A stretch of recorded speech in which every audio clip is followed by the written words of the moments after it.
Are you frustrated with the MIUI Calculator app on your Xiaomi phone constantly crashing? If you're tired of dealing with this annoying issue, you're in the right place. In this tutorial, I'll show you simple and effective steps to fix the MIUI Calculator app so it works smoothly again.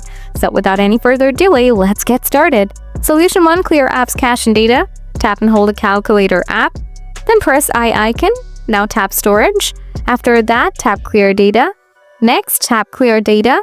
Now tap OK in the pop-up. Solution 2. Disable battery optimization for the Calculator app.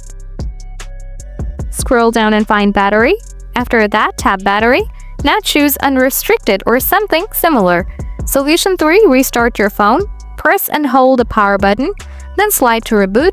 Solution 4. Check for the latest software or MIUI updates. Go to the Settings app. Next, tap About Phone. Then hit the MIUI version logo and check for updates. If any updates are available, download and install the updates. Alright my friend, I hope this tutorial helped you fix the MIUI Calculator app on your Xiaomi phone.